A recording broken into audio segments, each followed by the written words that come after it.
Harry Potter and the Philosopher's Stone. Chapter 4 The Keeper of the Keys. Boom! They knocked again. Dudley jerked awake. Where's the cannon? He said stupidly. There was a crash behind them, and Uncle Vernon came skidding into the room. He was holding a rifle in his hands. Now they knew what had been in the long, thin package he had brought with them. Who's there? He shouted. I warn you, I'm armed. There was a pause, then smash! The door was hit with such force that it swung clean up its hinges and with a deafening crash landed flat on the floor. A giant man was standing in the doorway. His face was almost completely hidden by a long shaking mane of hair and a wild tangled beard, but you could make out his eyes, glinting like black beetles under all the hair. The giant squeezed his way into the hut. Stooping so that he had just brushed the ceiling, he bent down, picked up the door, and fitted it easily back into its frame. The noise of the storm outside dropped a little. He turned to look at them all. Couldn't make us a cup of tea, could ya? It's been a easy journey. He strode over to the sofa, and when Dudley sat frozen with fear. Budge up, you great lump, said the stranger. Dudley squeaked and ran to hide behind his mother, who was crouching, terrified, behind Uncle Vernon. Ah, here's Harry, said the giant. Harry looked up into the face, wild, shady face, and saw that the beetle eyes were clinkled in a smile. Last time I saw you, you was only a baby, said the giant. You look like your dad, but you've got your mother's eyes. Uncle Vernon made a funny rasping noise. I demand that you leave at once, sir, he said. You are breaking and entering. Oh, shut up, Dudley, you great prune, said the giant. He reached over the back of the sofa, jerked the gun out of Uncle Vernon's hands, beat it in a knot as easily as if it had been made of rubber, and threw it into the corner of the room. Uncle Vernon made another funny noise, like a mouse being trodden on. Anyway, Harry, said the giant, turning in his back of the Dudleys, a very happy birthday to you. Get summer fed you're here. I might settle in some point, but it tastes all right.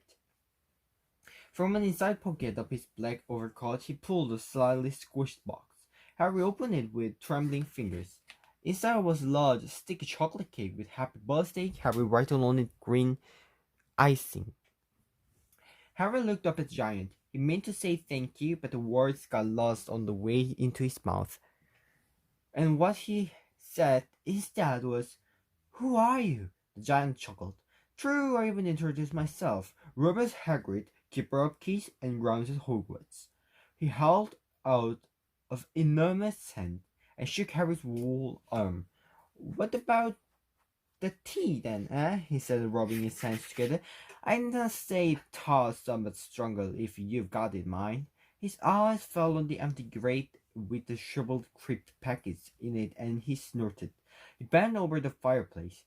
They couldn't see what he was doing, but when he drew back a second later, there was roaring fire there. It filled the whole damp hut with flickering light, and Harry felt the warmth wash over him as though he sunk into hot baths. The giant sat back down on the sofa, which sagged under his weight, and began tucking all sorts of things out of the pockets of his coat. A copper kettle, a squishy package of sausages, a poker or teapot, several chipped mugs, and a bottle of some amber liquid, which he took swig from before standing to make tea. Soon the hall was full of sound and smell of sizzling sausage. Nobody said a thing while the giant was working, but as he sliced the first 6 fat, juicy, slightly browned sausages from the poker, Dudley thought a little. Uncle Vernon said sharply, Don't touch anything he gives you, Dudley. The giant chuckled darkly. Your great pudding of salt don't need fattening anymore, Dudley, don't worry. He passed the sausage to Harry, who was so hungry he had never tasted anything so wonderful, but he still couldn't take his eyes off the giant. Finally, as nobody seemed about to explain anything, he said, I'm sorry, but I still don't really know who you are. The giant took a gulp of tea and wiped his mouth with the back of his hat. Call me Hagrid, he said. Everyone does. Like I told you, I'm keeper of keys at Hogwarts. You all know all about Hogwarts, of course. No, said Harry. Harry looked shocked. Sorry, Harry said quickly. Sorry, barked Hagrid, turning to stare at the doodlies, who shrank back into the shadows. It's time I should be sorry. I knew we weren't getting your letters, but I never not you wouldn't even know how about Hogwarts. For crying out loud, did you never wonder where your parents learned it all? All what? Asked Harry. All what? Hagrid thundered. Now wait just 1 second. He had leaped to his feet. In his anger, he seemed to fill the whole hut. The Dursleys were crowing against the wall. Do you mean to tell me, he growled at Dursleys, that this boy knows nothing about anything? Harry thought this was going a bit far. He had been to school, after all, and his marks weren't bad. I know some things, he said. I can, do math and stuff. But Hagrid simply waved his hand and said, about our world, I mean, your world, my world, your parents' world. What world? Hagrid looked as if he was about to explode. Dursley, he boomed. Uncle Vernon, who had gone very pale, whispered something that sounded like a mimble-wimble. Hagrid stared wildly at Harry. But you must know about your mom and dad, he said. I mean, they're famous. You are famous. What? My mom and dad weren't famous, were they? You don't know. Hagrid ran his fingers through his hair, fixing Harry with a bewildered stare. You don't know what you are, he said finally. Uncle Vernon suddenly found his voice. Stop, he commanded. Stop right there. Sir, I forbid you to tell the boy anything. A braver man than Vernon Dursley, who had quailed under the furious look Hagrid was now giving him. When Hagrid spoke, his every syllable trembled with rage. You never told him what was in the letter Dumbledore left for him. I was there. I saw Dumbledore leave it, Dursley, and you've kept it from him all these years. Kept what from me? Said Harry eagerly. Stop! I forbid you! Yelled Uncle Vernon in panic, and Petunia gave a gasp of horror. Oh, go boil your heads, both of you, said Harry. Harry, you're a wizard. There was a silence in the hut. Only the sea and the whistling wind could be heard. I'm a what? Gasped Harry. A wizard, of course, said Hagrid, sitting back down on the sofa, which groaned and sank even lower. On a thumping garden, I say, once you've been trained up a bit. With a mom and dad like yours, what else would you be? And I reckon it's about time you read your letter. Harry stretched out his hand and lashed to the thick, yellowish envelope. Addressed in emerald green to Mr. Harry Potter, the floor hut on the rock, the sea. He pulled out the letter and read, Hogwarts School of Witchcraft and Wizardry. Headmaster Albus Dumbledore, Order of Merlin, 3rd Class, Grand South, Chief Warlock, Spring Mugwump, International College of Wizards. Dear Mr. Potter, we are pleased to inform you that you have a place at Hogwarts School of Witchcraft and Wizardry. Please find enclosed a list of all necessary books and equipment. Term begins on 1st September. Your owl we await by no later than 31 July. Yours sincerely, Molly McGonagall, the head mistress. Questions exploded inside Harry's head like fireworks, and he couldn't decide which to ask first. After a few minutes, he stammered, What does it mean that with my owl? Gulping Gorgons, that reminds me, said Hagrid, clapping a hand to his forehead with enough force to knock over a courthouse. And from yet another pocket inside his overcoat he pulled an owl.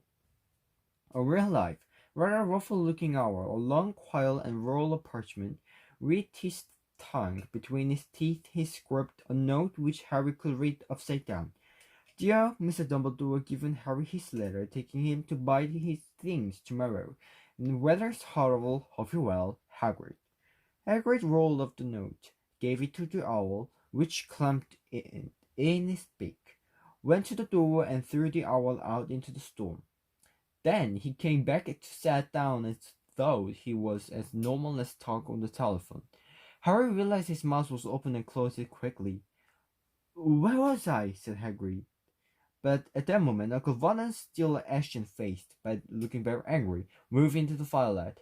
He's not going, he said. Hagrid grunted. I'd like to see a grey muggle like you stop him, he said. A what? Said Harry, interested. A muggle, said Hagrid. It's what we call non-magic folk like them. And since your bad luck, you grew up in family of the biggest muggles I ever laid eyes on. We swore when we took him in we'd put a stop to that rubbish, said Uncle Vernon. Swore we stamped it out of him. Wizard, indeed. You knew, said Hagrid. You knew I'm a wizard. Knew, shrieked Aunt Petunia slowly. Knew, of course we knew. How could you not be my dreaded sister being what she was? Oh, she got a letter just like that and disappeared after that school and came home every holiday with her pockets full of frogs fun, turning tip cups into rats. I was the only one who saw her for what she was, a freak. But for my mother and father, oh no, this is really in doubt. They were proud of having a witch in the family. She stopped to draw a deep breath and then went writing on. It seemed she had been wanting to say all this for years. Then she met the Potters at school. They left and got married and hate you. And of course I knew you just the same, just as strange as abnormal. And then if you please, she went and got herself blown up, and we got landed with you. Harry had gone very white. As soon as he found his voice, he said, "Blown up? You told me they died in a car crash." "Car crash!" roared Hagrid, jumping off so angrily that the Dursleys circled back to their corner. "How could a car crash kill Lily and James Potter? It's an outrage. A scandal. Harry Potter not knowing his own story when every kid in our world knows his name." "But why? What happened?" Harry asked urgently. The anger faded from Harry's face. He looked suddenly anxious. "I never expected this," he said in a low, worried voice. "I had no idea. When Dumbledore told me there might be trouble getting hold of you, how much you didn't know, Harry. I don't know I'm the right person to tell you, but someone's gotta. You can't go off to Hogwarts not knowing." He threw a dirty look at the Dursleys. "Well, it's best you know as much I can tell you mind. I can tell you everything. It's a great mystery part of it." He sat down, stared into the fire for a few seconds, and then said, "It begins, I suppose, with a person called, but it's incredible you don't know his name. Everyone in our world knows." "Who?" "Well, I don't like saying the name. If I can help it, no one does." "Why not?" Gulliver is Harry. People are still scared. Believe me, this is difficult. See, there was a wizard who went bad. As bad as it could go. Worse than worse. His name was... Hagrid gulped, but no words came out. "Could you write it down?" Harry suggested. "No, I can't spell it." "All right, Voldemort." Hagrid shuddered. "Don't make me say it again. Anyway, this is the wizard. About 20 years ago. Started looking for fathers. Got them too. Some were afraid. Some just wanted a bit of his power. Cause he was getting himself power all right. Dark days, Harry. Didn't know who to trust. There gets friendly with strange wizards of witches. Troubling things happened. He was taken over. Cause some stood up to him, and he killed them. Horribly. One of the only safe places left was Hogwarts. Reckon Dumbledore's the only one you know who was afraid of. Didn't dare try to take in school, not just then anyway. Now your mom and dad were good witch and wizards as I ever knew. Had boy and girl at Hogwarts in the day. Suppose a mystery why you know who never tried to get them on his side before. Probably knew they were too close to Dumbledore to want anything to do with the dark side. Maybe he thought he could pass with them. Maybe he just wanted them out of the way. All anyone knows is he turned up in the village where you was all living. On Halloween 10 years ago, you're just a year old. He came to your house and Hagrid suddenly pulled out a very dirty spotted handkerchief and blew his nose with sound like a fork horn. "Sorry," he said, "but it's that sad. You know your mom, dad, and nicer people you couldn't find anyway. You know who killed them, and then all this is real mystery of the thing. He tried to kill it too. Wanted to make a clean job of it, I suppose. Or maybe he just didn't like killing it by then, but he couldn't do it. Never wondered how you got that mark on your forehead? That was no ordinary cut.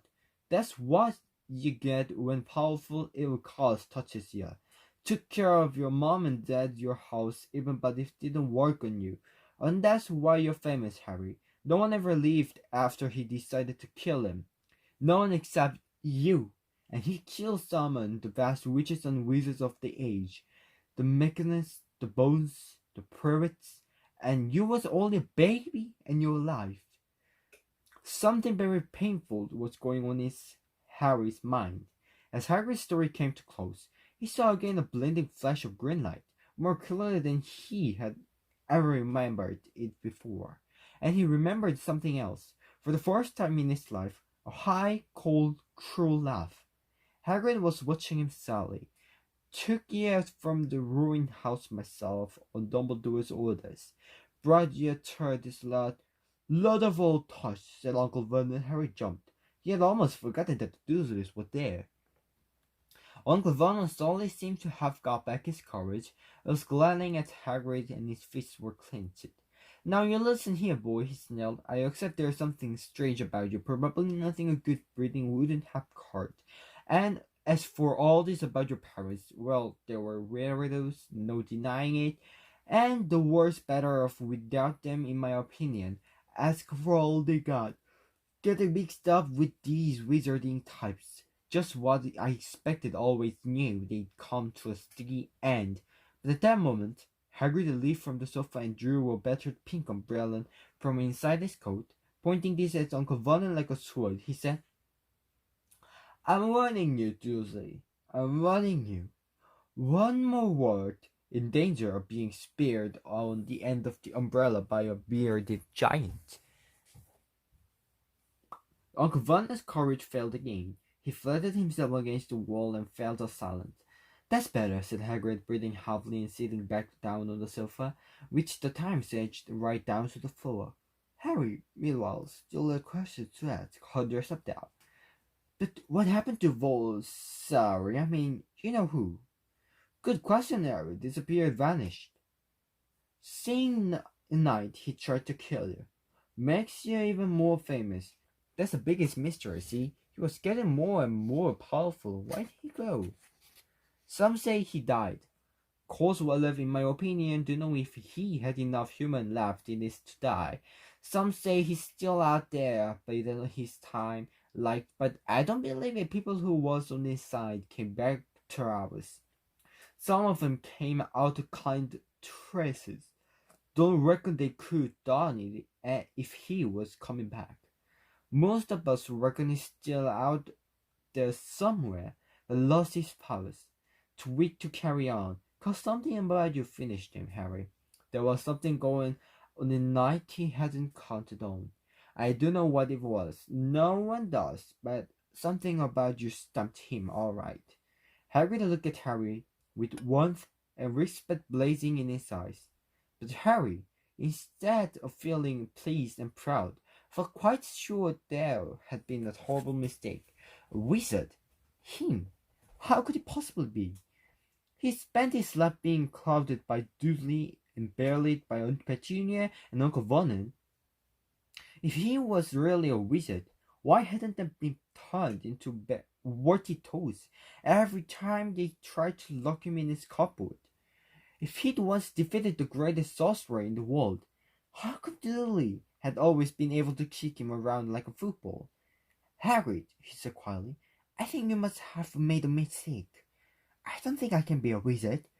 To his surprise, Harry chuckled. No wizard, huh? Never made things happen when you were scared or angry. Harry looked into the fire. Now he came to think about it. Every old thing that had ever made his aunt and uncle furious was even happened when he, Harry, had been upset or angry. Chased by Dudley's gang, he had somehow found himself out of the reach, dreading going to school with the ridiculous haircut, it's managed to make it grow back. And the very last time Dooley had hit him, hasn't he got his revenge without even realizing he was doing it? Hasn't he set a boa constrictor on him? Harry looked back at Hagrid, smiling, and saw that Hagrid was positively beaming at him. "See," said Hagrid, "Harry Potter now the wizard you wait. You'll be right famous in the Hogwarts." But Uncle Vernon wasn't going to give it without a fight. "Haven't I told you he's not going?" he hissed. "He's going to Stonewall High, and he'll be grateful for it. I've read those letters, and he needs all sorts of rubbish spell books and ones, and if he wants to go, a great Muggle like you won't stop him," growled Hagrid. "Stop really and James Potter's son going to Hogwarts. You're mad. His name's been down ever since he was born. He's off towards the finest school of witchcraft and wizardry in the world. 7 years there and he won't know himself. He'll be with youngers of his own sort for a change, and he'll be under the greatest headmasters Hogwarts even had of assembled. I'm not paying for some crackpot old fool to teach him magic tricks," yelled Uncle Vernon. But he finally got to fall. Hagrid seized his umbrella and whirled it over his head. "Never," he thundered, "insert Albus Dumbledore in front of me." He brought the umbrella swishing down through the air to the pointed Dooley. There was a flash of Bible light, a sound like a firecracker, a sharp squirrel, and next second Dooley was dancing on the spot with his hands clasped over his fat bottom, holding in pain. When he turned his back on them, Harry saw a curly pigtail poking through a hole in his trousers. Uncle Vernon rolled, pulling on Petunia and Dooley into the other room. He cast one last terrified look at Hagrid, and slammed the door behind him. Hagrid looked down at his umbrella and stroked his beard. "Shouldn't it lost me temper," he said ruefully, "but it didn't work anyway. Meant to turn him into a pig, but I suppose he was so much like a pig anyway, there wasn't much left to do." He cast a sideways look at Harry under his bushy eyebrows. "Be grateful if you didn't mention that to anyone, Hogwarts," he said. "I'm not supposed to do magic, strictly speaking. All I was allowed to do be to follow you and get your letters to you and stuff. One of the reasons I was so cheap, turn make on the job." "What are you supposed to do magic?" asked Harry. "Oh, well, I was at Hogwarts myself, but I got expelled. To tell you the truth, in my third year, they snapped me one in half of anything, but Dumbledore let me stay on the gamekeeper. Great man, Dumbledore. Why were you expelled?" "It's getting late. We've got lots to do tomorrow," said Harry loudly. "Gotta get out of town. Get all your books on that." He took up his thick black coat and threw it to Harry. "You can keep on that," he said. "Don't mind if it wiggles a bit. I think I still got a couple of Dormic in one of the pockets."